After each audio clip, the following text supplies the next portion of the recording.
ဒီနေ့မှာတော့စစ်ပွဲရဲ့တမိုင်းကိုထာဝရပြောင်းလဲပြလိုက်တဲ့ထူးဆန်းတဲ့အဖြစ်အပျက်တစ်ခုအကြောင်းပြောပြပေးသွားမှာပါဗီဒီယိုအစမှာမြင်လိုက်ရတဲ့မီးလောင်နေတဲ့ရုရှားတန်ကားနဲ့နောက်တစ်ခုကတန်ချက်ကခြံစည်းရိုးတွေနဲ့ဖုံးအုပ်ထားတဲ့ Mad Max ဇာတ်ကားထဲမှာလို့ယင်ကြီးဒီယင်ကြီးနှစ်စီးရဲ့တူညီချက်ကိုသိပါသလားနှစ်စီးလုံးဟာတစ်ချိန်ကတိုက်ပွဲဝင်ရုရှားတင်ကားတွေပါအခုတော့တင်ကားနဲ့လုံးဝမတူတော့တဲ့ပုံစံမျိုးတွေပြောင်းသွားပါပြီဒါက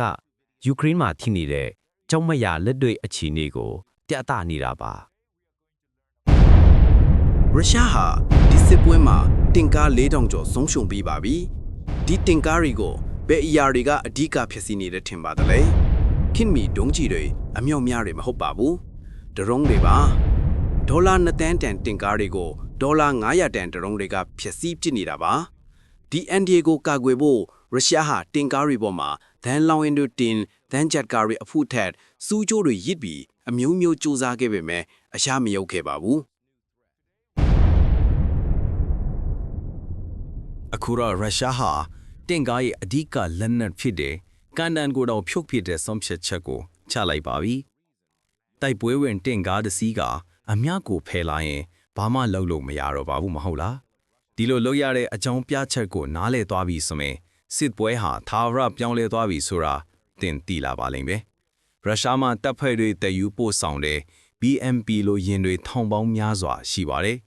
ဒီယာဉ်တွေကပေါ့ပါပြီးမြန်ပေမဲ့တန်ချက်ကပါလွာလာကြောင်း drone တွေရဲ့ဓာတ်ကိုလုံးဝမခံနိုင်ပါဘူး drone တွေက900 mm တာမဏိကိုတောင်ထိုးဖောက်နိုင်တဲ့ RPG ဘုံကောင်းတွေကိုတည်ဆောင်လာတာပါ BMP ကိုထိရင်အားလုံးပြကြသွားတာပါပဲတင်ကားတွေဟာတန်ဂျပ်ကပို့ထူပေမဲ့1990ခုနှစ်တွေကလည်းရှိခဲ့တဲ့အားနည်းချက်တစ်ခုရှိပါတယ်အဲ့ဒါကတင်ကားရဲ့ကြီးစံထဲ့ဆက်အော်တိုလိုတာပါတင်ကားရဲ့တာရက်အောက်မှာမီးရန်အသက်ထဲထားတဲ့ကြီးစံ22တောင်ရှိတဲ့စဝိုင်းပုံကြီးတိုက်တစ်ခုရှိပါတယ် drone ကအပေါ်ကထိလိုက်တာနဲ့ဒီကြီးတွေတစ်ခါတည်းပေါက်ကွဲပြီး12တန်းအလေးချိန်ရှိတဲ့တင်ကားထိပ်တစ်ခုလုံးလွင့်ထွက်သွားပါတယ်ဒါကြောင့်အခုလိုအမြောက်ကိုဖြုတ်ပြီးတင်ကားကိုပုံစံပြောင်းလိုက်တာဟာပြဿနာကိုဖြေရှင်းတာမဟုတ်ဘဲပြဿနာဖြစ်စေနိုင်တဲ့အစိတ်ပိုင်းကိုဖိရှားပစ်လိုက်ရုံပဲဖြစ်ပါတယ်အမြောက်မရှိတော့ကြည်စံမရှိတော့မပေါက်ကွဲတော့ဘူးဆိုတဲ့သဘောပါသူတို့ဟာတိုက်ပွဲဝင်ရင်ကိုစစ်သားတင်တန်းချက်ကအဖြစ်ပြောင်းပစ်လိုက်တာပါပဲဒီတင်ကားတွေကအမှန်တကယ်ရောအလုတ်ဖြစ်ရလားယူကရိန်းရဲ့အနီးဗျူဟာအသက်ကရိုးရှင်းပါတယ်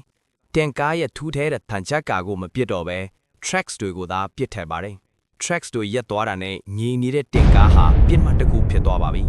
ပြင်းရင်အပေါ်ကနေ thermite လူပူလောင်တဲ့ချက်ပေါင်းတွေထည့်ထားတဲ့ drone တွေနဲ့အပီးသက်ဖြက်စီးဖြစ်ပါတယ်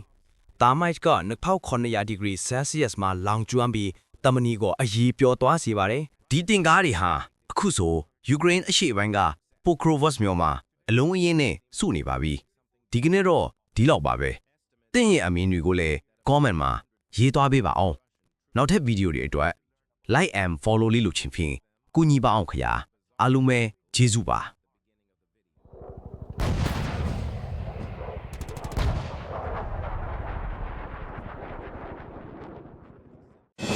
Mingala Learn. Expand your view.